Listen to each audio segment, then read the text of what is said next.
খেয়ে না খেয়ে দিন প্রচারের কাজে নিজেকে দিয়ে ছবি লিয়ে তায়েফের কাফিরেরা চিনল না সে আলো, দুষ্টু ছেলেদের পিছু দিল লেলিয়ে।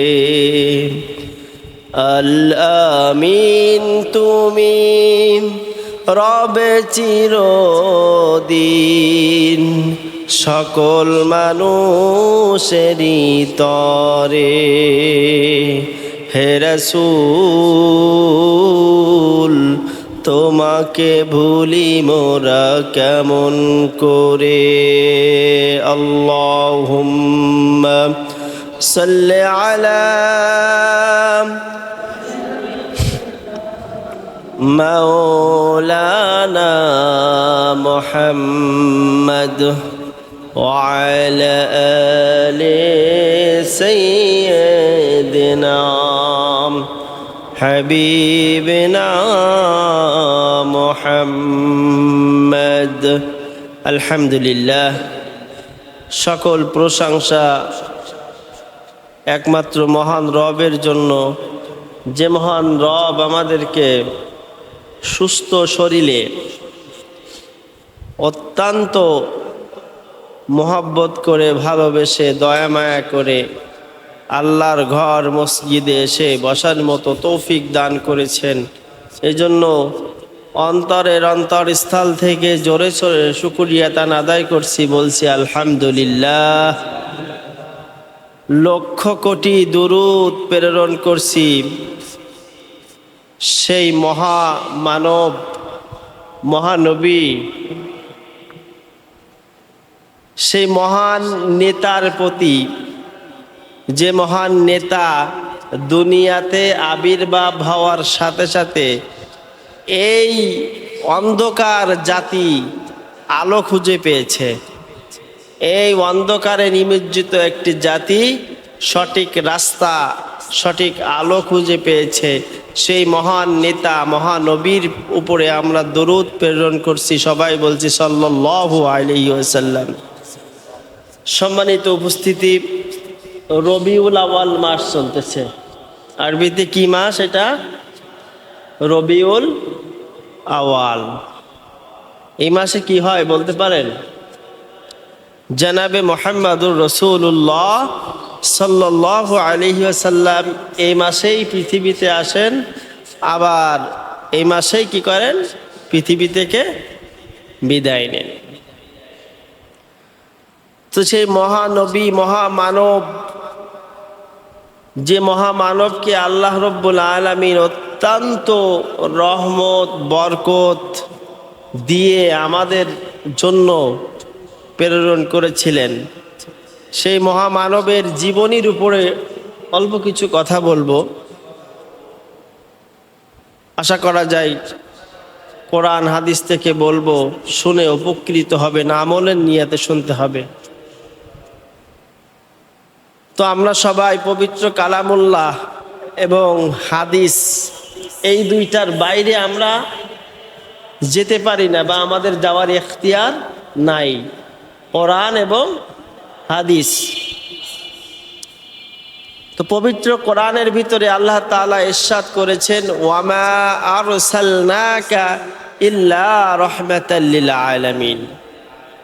আল্লাহ বলছে যে আমি আমার বন্ধু মুহাম্মদ সাল্লাল্লাহু আলাইহি ওয়াসাল্লামকে রহমত স্বরূপ তোমাদের উপরে প্রেরণ করেছি।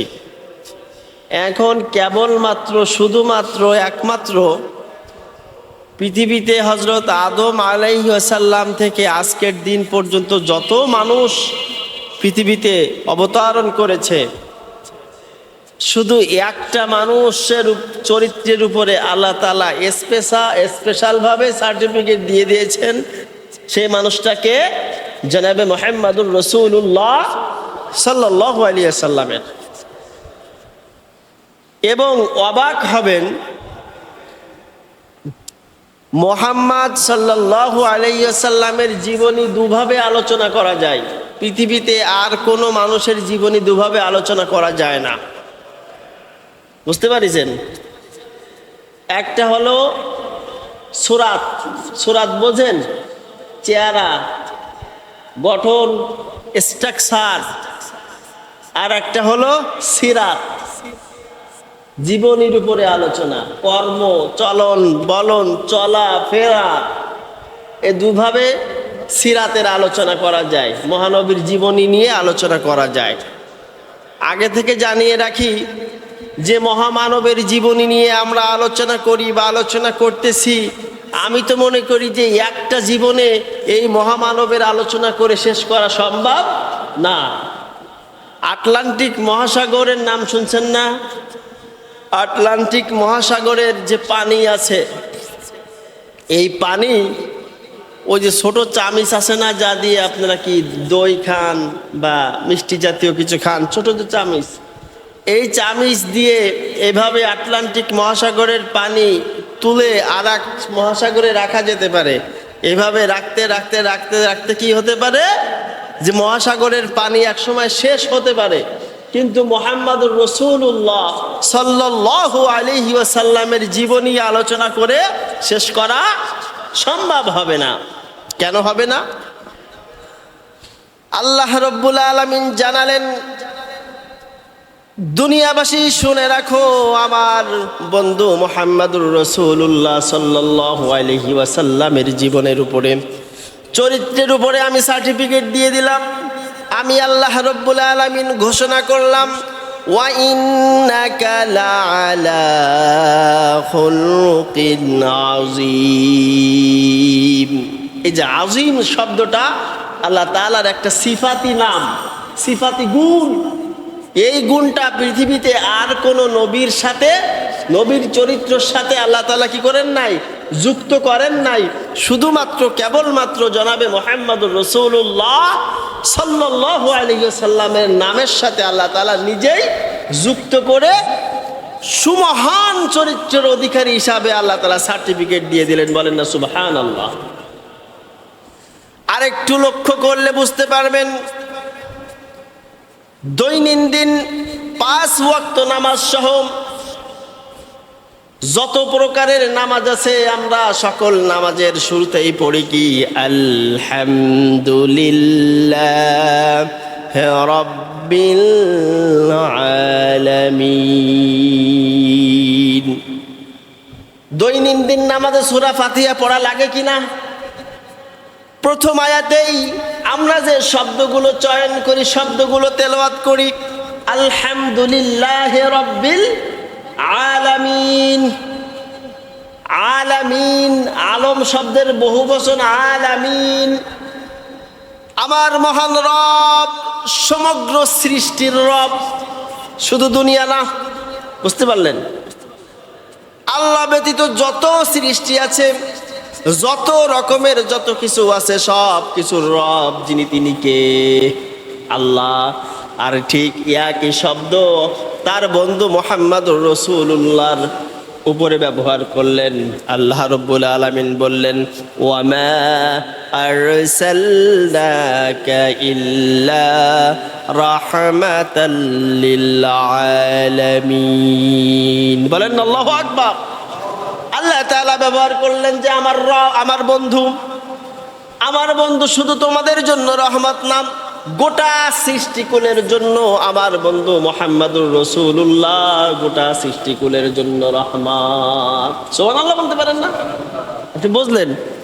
আল্লাহ বলছে শুধু তোমাদের জন্য আমার বন্ধু রহমত না, গোটা সৃষ্টিকুলের জন্য আমার বন্ধু, আমার দোস্ত জনাবে মুহাম্মদুর রাসূলুল্লাহ সাল্লাল্লাহু আলাইহি ওয়াসাল্লাম রহমত স্বরূপ তাদের জন্য আমি প্রেরণ করেছি।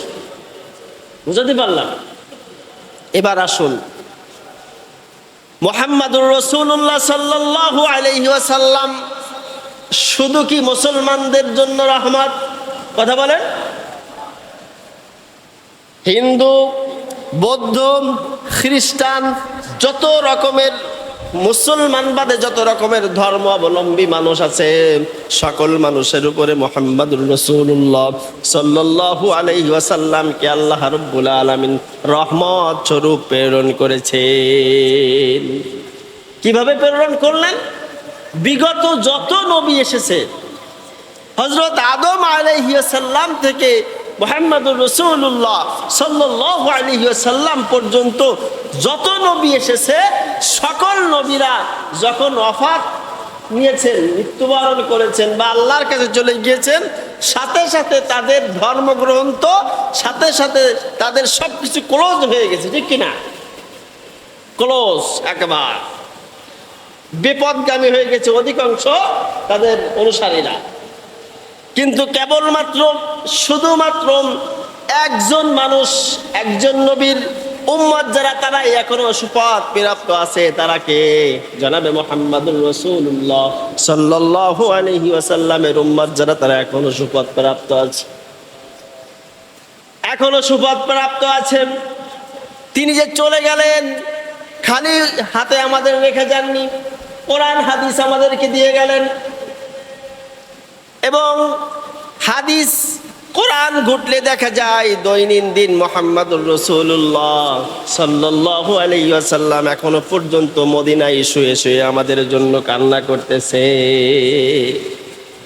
তিনি আমাদের একা রেখে যান নাই, তিনি আমাদের নিয়েই পেরেশানিতে আছেন। তাহলে আল্লাহ রাব্বুল আলামিন যে বললেন গোটা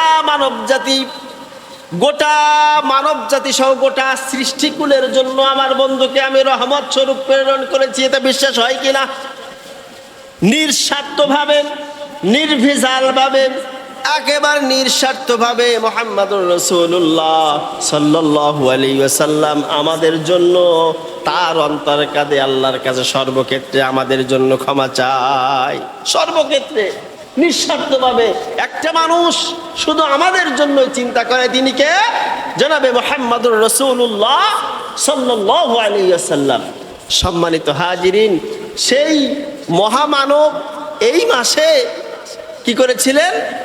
আল্লাহর কাছে চলে গিয়েছিলেন, আবার এই মাসেই কি করেছিলেন? দুনিয়াতে এসেছিলেন, যার চরিত্র আলোচনা করে কি করা যায় না, শেষ করা যায় না।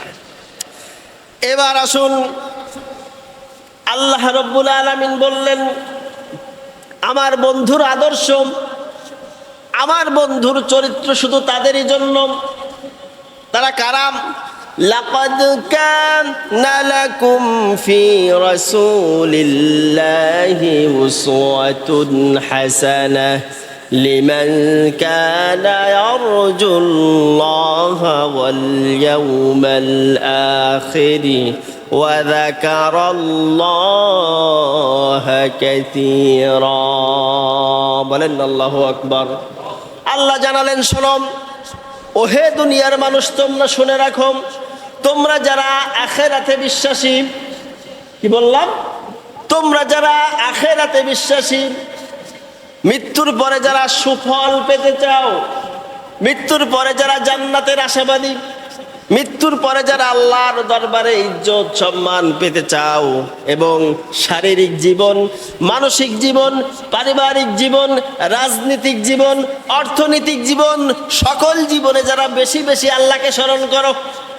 খেয়াল করেন, আল্লাহ বলছে যারা আখিরাতে কি ভালো ফলাফল পেতে চাও এবং সকল ক্ষেত্রে আল্লাহকে স্মরণ করো, শুধু তাদের জন্য আমার বন্ধু মুহাম্মদুর রাসূলুল্লাহ সাল্লাল্লাহু আলাইহি ওয়াসাল্লামের চরিত্র এবং জীবন আদর্শ তাদেরই জন্য।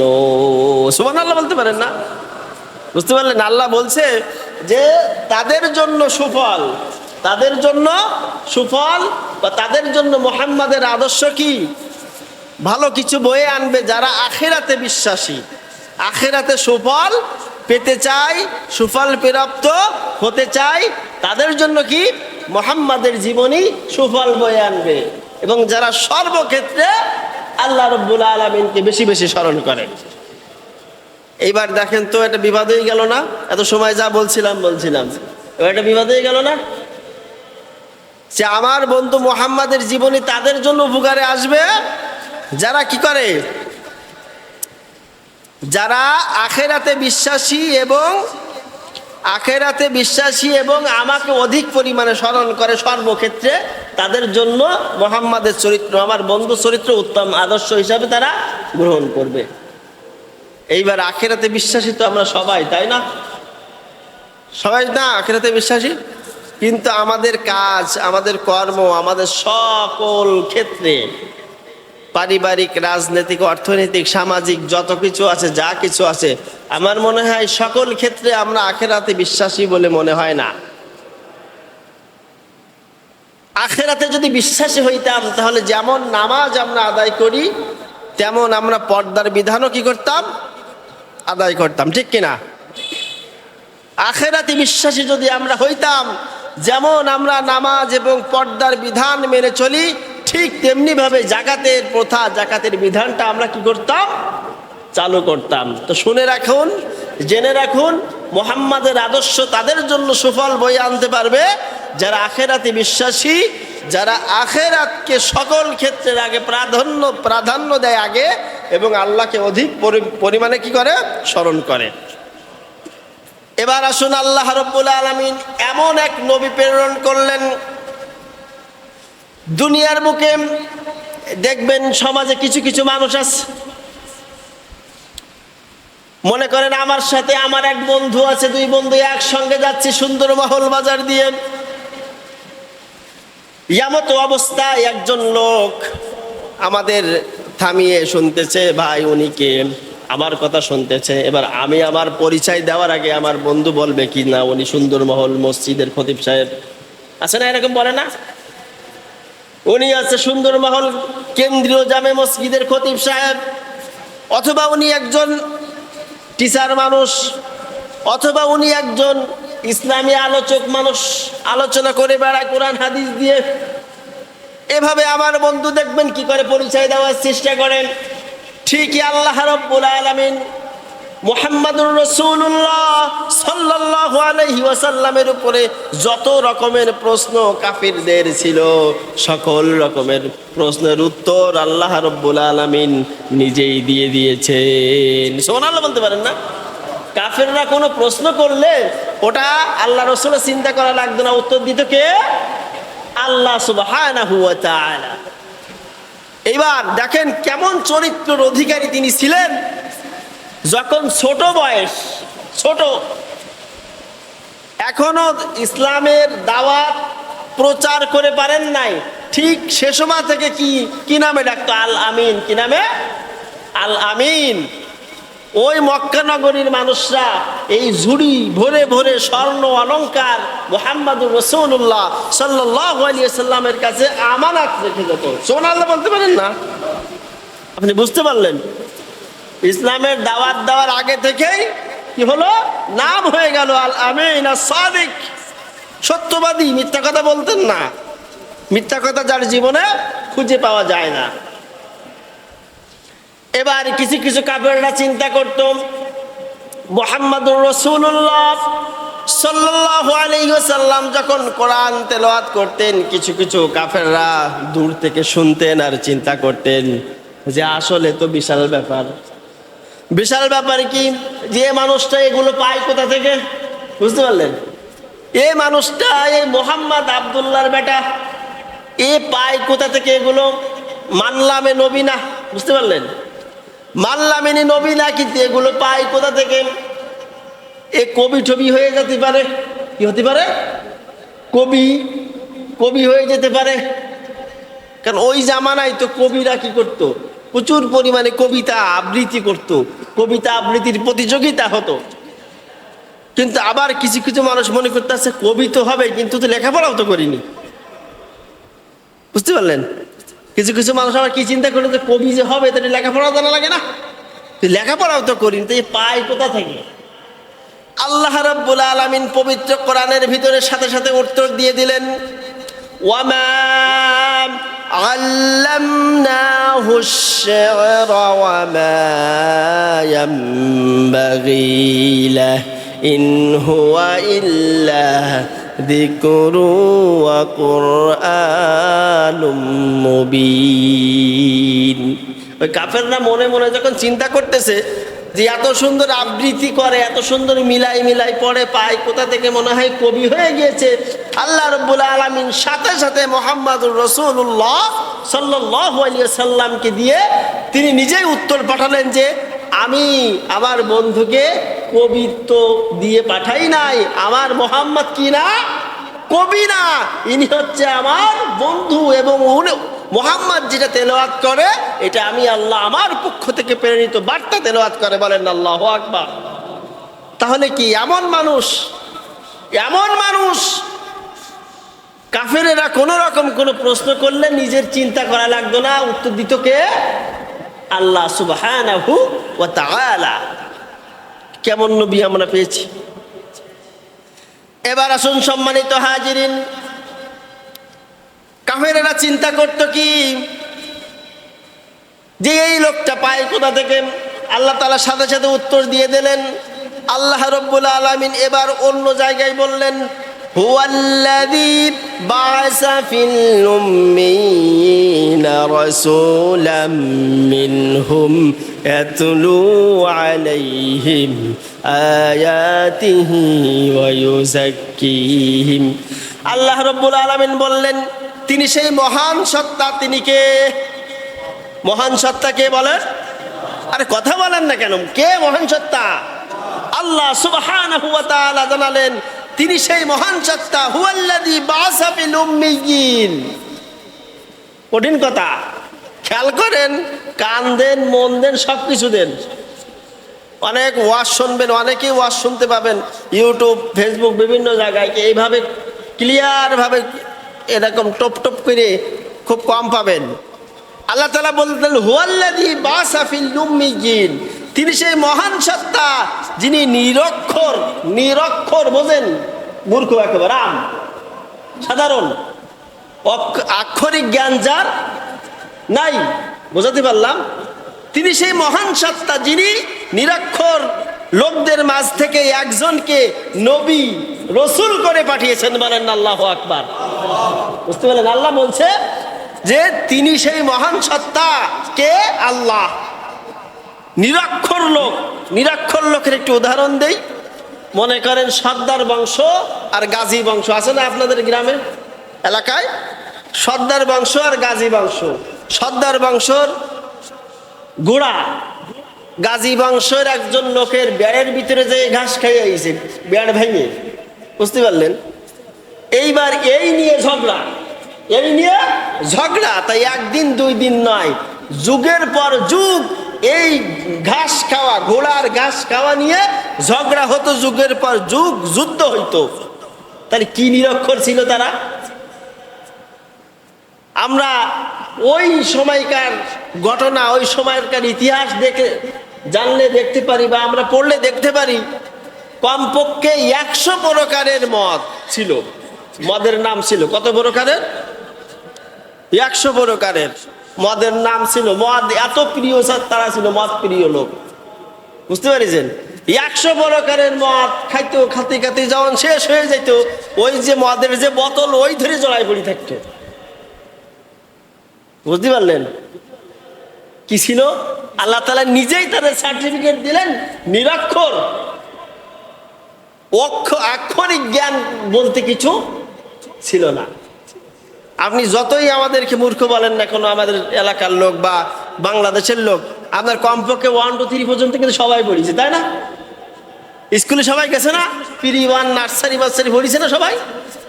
কিন্তু আল্লাহ তাআলা নিজেই সার্টিফিকেট দিলেন যে তিনি সেই মহান সত্তা যা কি করলেন, নিরক্ষর লোকদের মাঝে একজনকে কি করে পাঠালেন? নবী করে পাঠালেন। বলেন আল্লাহু আকবার। এখন বলেন তো, নিরক্ষর কোনো লোকের উপরে যদি কোনো ভালো দায়িত্ব দেওয়া হয়, তাহলে তার একজন সহযোগিতা লাগে কিনা? কথা কয় না? লাগে না?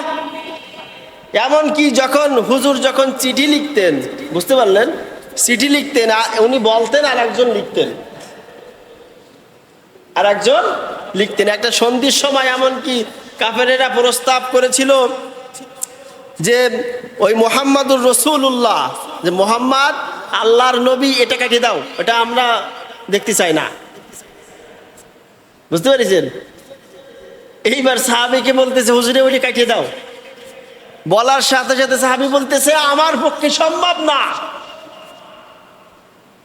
কাফেরদের সাথে যখন চুক্তি, মনে করেন আমরা কোরআন জানি, হাদিস জানি, আমরা একভাবে এটাকে শ্রদ্ধা করি, এর উপরে আমল করি। যারা জানে না তারা কি এর উপরে শ্রদ্ধা করবে? কথা কয় না, করবে?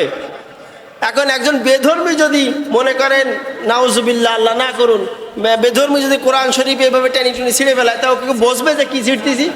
কথা কয় না, ছিঁড়তেছি। হ্যাঁ, ও তো বসবে না, ওর মধ্যে কি আছে বসবে? কিন্তু আমরা যারা আছি আমরা তো জানি এর ভিতরে কি আছে। তো ওই সাহাবী বলতেছে হুজুর আমার পক্ষে ওই লাইন কাটা কিনা সম্ভব না।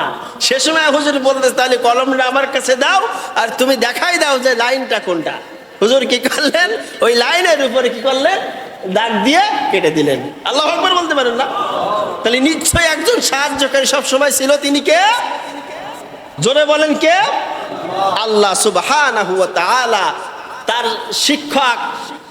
শিক্ষক, তার সবকিছুকে আল্লাহ কন্ট্রোল করতেন, ঠিক কিনা?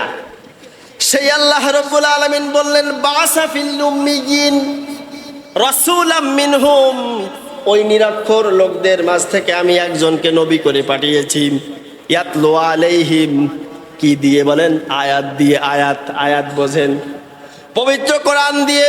আর সেই কোরআনের ভিতরে আল্লাহ তাআলা বললেন লাকাদ কানা লাকুম ফি রাসূলিল্লাহি উসওয়াতুন হাসানা।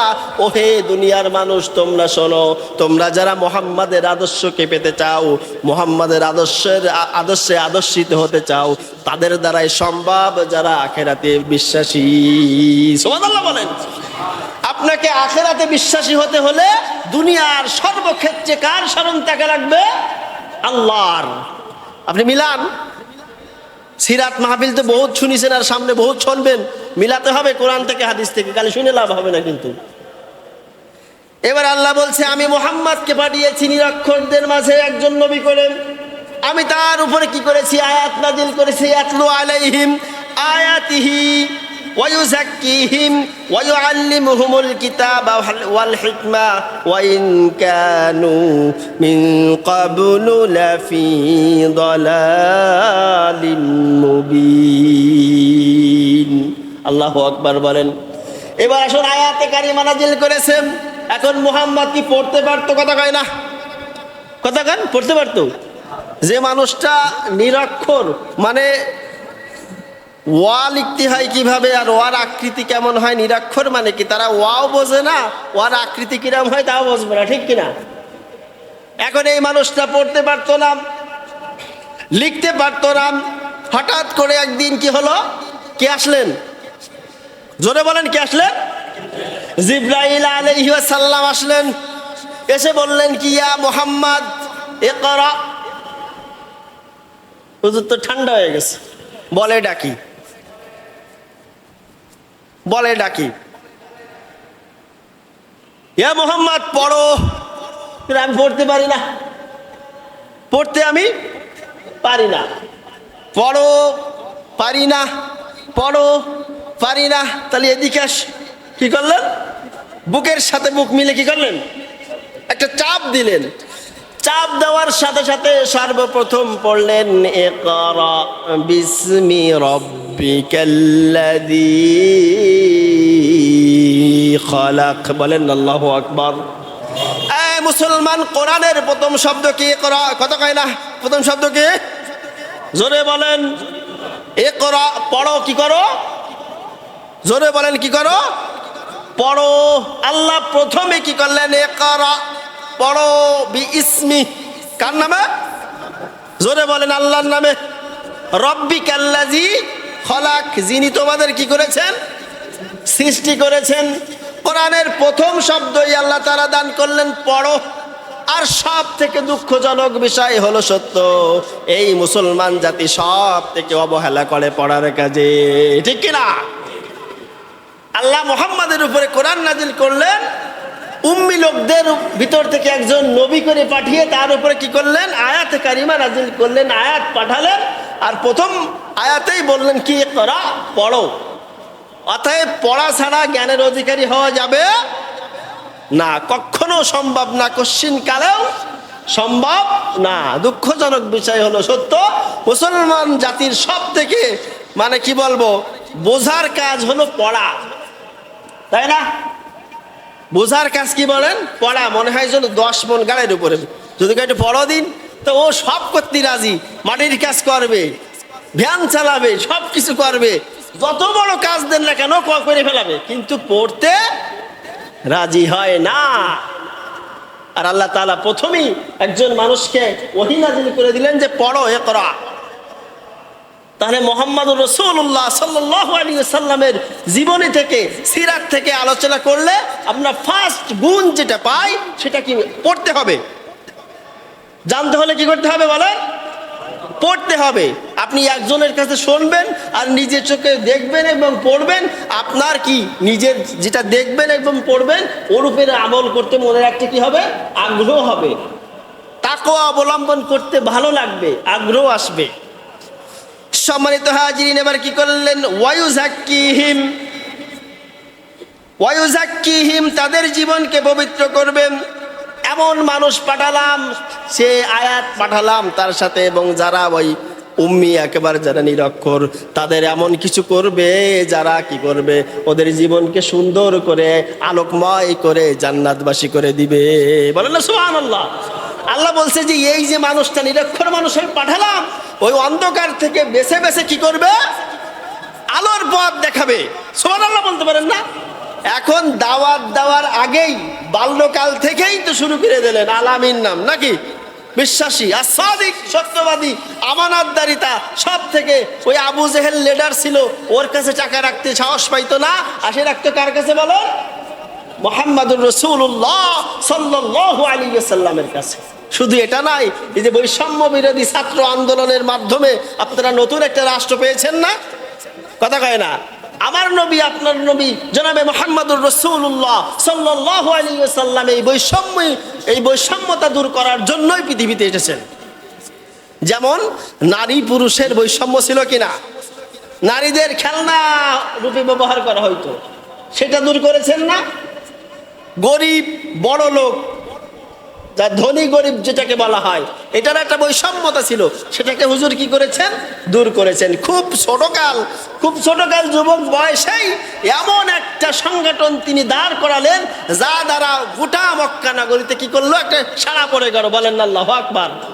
সেই সংগঠনটার নাম কি ছিল যেন? হিলফুল ফুজুল। এই জন্য আল্লাহ রাব্বুল আলামিন সূরা জুমার ভিতরে জানালেন যে এমন নবী আমি প্রেরণ করলাম, যে নবী এই অন্ধকার সমাজ থেকে বেছে বেছে আলোর পথ দেখাবে মানুষদেরকে। শুধু আলোর পথ নাই, কিয়ামতের ময়দানে যারা তার অনুসারী হবে, আল্লাহ রাব্বুল আলামিন সকল নবীদের অনুসারী থেকে তাদের দাম আল্লাহ রাব্বুল আলামিন বৃদ্ধি করে দিবে। সুবহানাল্লাহ বলবেন না? এবার বললেন ওয়ায়ুআল্লিমুহুমুল কিতাব, আমি গোটা কিতাব শিক্ষা দিলাম। আল্লাহু আকবার বলেন। কি করলাম? গোটা কিতাব শিক্ষা দিলাম। কত বছর ধরে? জোরে বলেন, কত বছর? 23 বছর ধরে। সময়, কাল, ক্ষণ, যখন যেটা দরকার ঠিক সেই সময় আমি কি করলাম? এই কিতাব শিক্ষা দিলাম। সম্মানিত হাজিরিন, এই গত সপ্তাহে একটা প্রোগ্রাম ছিল আমার ডুমুরিয়াতে, আপনার জেলা পর্যায়ের একজন বড় দায়িত্বশীলদের সাথে। তা আমি প্রথমে একটা আয়াতে কারিমা, আমি না বলে পারলাম না, আয়াতে কারিমা তেলাওয়াত করলাম যে ওয়ামান আহসানু কাওলাম মিম্মান দা ইলাল্লাহি ওয়া আমিলা সলিহা। এখন এই আয়াত যখন আমি তেলাওয়াত করলাম, অর্ধেক পড়তে পড়তে হাউ হাউ করে কেঁদে উঠেছে। যুবক মানুষ কিন্তু হেভি স্ট্রং, হাউ হাউ করে চোখ দিয়ে দরকার পানি জোরে জোরে চিল্লা কেঁদেছে। এক পর্যায়ে আমার কথা শেষ হওয়ার পরে উনি যখন শুরু করলেন কথা, তা বললেন যে বিগত 17 বছর ধরে আমি দায়িত্ব পালন করে আসতেছি সংগঠনের উচ্চ পর্যায়ে। তো মাঝে মাঝে মনে হয়তো কি যে এই ঘোড়ার ডিম ছাড়ান দি, এত জুলুম, এত নির্যাতন, এত চুরি করে থাকি আর পারা যায় না। বুঝতে পারলেন? দেখেন, আপনি বুঝতে পারবেন যে বিষয়টা কি, যে এমন মনে হইতো যে এ ছাড়ান দিয়ার। উনি বললেন 5 থেকে 7 বার আমি চান্স নিছি যে সব সালান দেবো, দিয়ে আমি সাধারণ মানুষ হয়ে যাব। এরপরে বললেন যে সালাম তো দেব, কিন্তু যখন আমি এই ওয়ামা নাহসানু কাওলাম মিম্মান দাআ ইলাল্লাহি ওয়া আমিলা সলিহা, এই আয়াতে কারিমা আমার সামনে যে কয়বার আমি সালাম দেওয়া মানে বাদ দেওয়ার চিন্তা করেছি, ওই কয়বারই এই আয়াতটা ঘুরে ফিরে আমার সামনে এসেছে, আর আমাকে এই পথ থেকে আর দূরে রাখার মতো কোনো শক্তি আমাকে আর নিয়ে যেতে পারে নাই। বলেন আল্লাহু আকবার। এই আয়াতের ভিতরে আছে কি, যে দুনিয়াতে তাদের থেকে উত্তম কে হতে পারে যারা আল্লাহর দিকে মানুষকে ডাকে। সুবহানাল্লাহ বলেন। দুনিয়াতে এর থেকে ভালো কাজ, ভালো মানুষ কারা হতে পারে, যে যারা আল্লাহর দিকে মানুষদেরকে আহ্বান করে। আমাকে বললেন যে হুজুর, এই 5 থেকে 7 বার যতবার আমি এই মন নিয়ে এসেছি, এই আয়াতটা আমার সামনে এসেছে, আমি আর কি করতে পারি নাই, এই সংগঠন এই সুন্দর পথ থেকে আমি আর সরে দাঁড়াতে পারি নাই। তো এমন আল্লাহ তাআলা ঠিক সময় কোন আল্লাহ রাসূল যখন অনেক চিন্তা টেনশনে পড়ে যেতেন, আল্লাহ তাআলা সান্ত্বনামূলক একটা বাণী কোরআনের মাধ্যমে জিবরাইলের মাধ্যমে রাসূলুল্লাহকে শোনাই দিতেন। রাসূলুল্লাহ আবার কি হতো, পূর্ণ শক্তি নিয়ে আবার দাওয়াতি কাজ শুরু করে দিত। বলেন আল্লাহু আকবার। তো আল্লাহ তাআলা বলছেন ওয়া ইউআল্লিমুহুমুল কিতাব, আমি ইলম দান করলাম, কিতাব দান করলাম, ওয়াল হিকমা। এইবার এই হিকমা তো মেলা যাবার সময় আমাদের সমাজে বহুত মৌলবী আছে, দায়ী আছে, বক্তা আছে, ইমাম আছে, মুয়াজ্জিন আছে, দাওয়াতি গুণ আছে, কিন্তু এই হিকমাটা নেই। হিকমাটার অনেক অভাব। যেমন কেমন অভাব, মনে করেন কোনো এক প্রেক্ষাপটে একসাথেই চলতাম, একই কাজে চলতাম, একই সাথে দিনের কাজ করে বেড়াতাম, কিন্তু কোনো এক শয়তানের ওয়াসওয়াসায় বন্ধুটা একটু বেপথে চলে গেছিল। আছে না এরকম, যে আর ভাল লাগতেছে, তোর সাথে আমি থাকবো না, বিপদ আসছে। কিন্তু যখন আবার সবাই সমানভাবে চলার ক্ষমতা আছে, সক্ষমতা আছে, ঠিক সেই সময় কি করি আমরা, আমি যেই বলবেন হ্যাঁ তোমার সেই সময় যে আমি ডাকছিলাম তুমি আইছিলে না, বলে আমার আর ভাল লাগে না, অতএব কি দূরে ছড়াই দেয়। আছে না নাই, কাজে তুমি এখন সুসময়ের কোকিল, আবার এখন কি বলে সুসময়ের কোকিল। ওই জন্য হেকমার বড় প্রয়োজন আমাদের। আমার কথা দ্বারা, আমার কাজ দ্বারা, আমার কর্ম, আমার সব কিছু দ্বারা আর একজন মানুষ যেন কোনো রকম কি না পায়, কষ্ট না পায়। দাওয়াতি কাজের হেকমাটা হবে ঠিক তেমন, যে আমার হেকমা, আমার টেকনিক, আমার বুদ্ধিতা, আমার জ্ঞান, আমার ইলম, এমনভাবে আমি কি করব, প্রচার করব, এমনভাবে আমি মানুষকে ডাকবো, আমার কোনো কাজে যেন কোনো মানুষ কি না হয়, কষ্ট না পায়। এটাই হলো হিকমা, এটার বড় অভাব। তো সম্মানিত হাজিরিন, সময় শেষের দিকে আল্লাহ তাআলা কি বলেন, ইউআল্লিমুহুমুল কিতাবা ওয়াল হিকমা, আমি জ্ঞান দান করলাম, কিতাব দান করলাম, এবং সাথে সাথে হিকমাও দান করে দিলাম। যেমন আল্লাহ তাআলা বলছে উদউ ইলা সাবিলি রাব্বিকা বিল হিকমা। বলেন আল্লাহু আকবার। যে যারা দায়ী হবে, যারা দাওয়াতি কাজ করবে, তাদের কি থাকা লাগবে, হিকমা থাকা লাগবে। কি থাকা লাগবে বলেন, হিকমা থাকা লাগবে, প্রজ্ঞা থাকা লাগবে, যেটা ছিল সাইয়েদিনা লুকমান আলাইহিস সালামের অধিক পরিমাণে। ওদিকে আজকে যাব না। আল্লাহ তাআলা কি বলছে, ওয়াইন কানু মিন ক্বাবলু লাফি দালালিম মুবিন। অথচ ওই সময় এই কৌশলগুলো আল্লাহ তাআলা শিখালেন মুহাম্মদকে। যদি সেই সময় মুহাম্মদকে না শেখাতেন, এভাবে না সাহায্য করতেন, তাহলে ওই সময় যে নিরক্ষর লোকগুলো ছিল, ওই লোকগুলোও কি গুমরাহির পথে চলে যেত। অতএব একমাত্র শুধুমাত্র কেবলমাত্র অন্ধকারের পথ থেকে আলোর পথ দেখিয়েছেন যিনি, তিনি কে, মুহাম্মদুর রাসূলুল্লাহ সাল্লাল্লাহু আলাইহি ওয়াসাল্লাম। সম্মানিত হাজিরিন, এজন্য রবিউল আউয়াল মাস চলতেছে। এই মাসে অনেক জায়গায় সিরাতের আলোচনা হবে, সিরাত প্রোগ্রাম হবে অনেক জায়গায়। আমি এই যে রাত গেল, এই রাতে করি আসলাম, এই যে দেখলাম তো আমার গফফার ভাই আপনাকে প্রধান আলোচক, এই একই সাথে আলোচনা করলাম সোনাডাঙ্গাতে। বুঝতে পারলেন, সবাই ওখানে আলোচনায় অংশগ্রহণ করবেন। পাশাপাশি কমপক্ষে একটা বারের জন্য হলেও নবীজির জীবনে বাংলা পড়তে পারেন না সবাই। আমরা তো আর নিরক্ষর না, ওরা নিরক্ষর, কথা কয় না। আল্লাহ তাআলা আপনি বুঝতে পারলেন, সার্টিফিকেট দিয়ে দিয়েছে ওই সময়ের মানুষের উপরে, যে ও ইউআল্লিমুহুমুল কই ওয়াল্লাযী বাআসা ফিল উম্মিয়িন, একেবারে নিরক্ষর বলে, মানে মূর্খ বলে। ওরা আমাকে বলে তো খবর হয়ে যেত, তাই না? তাই তো না? আমাকে কিন্তু আল্লাহ তাআলা এটা বলি না। অতএব আমরা জ্ঞানী আছি, আমরা অক্ষর সম্পর্কে আমাদের ধারণা আছে। কমপক্ষে এই মাসে একটা বারের জন্য হলেও কি করবেন, রসুলের জীবনীটা একটু পড়বেন, সুন্দরভাবে বুঝবেন এবং সেই অনুপাতে আমল করার চেষ্টা করবেন। আমিন। আল্লাহ তাআলা সবাইকে সেই তৌফিক দান করুন। আমিন। ওয়া আখির দাওয়ানা আলহামদুলিল্লাহি রাব্বিল আলামিন।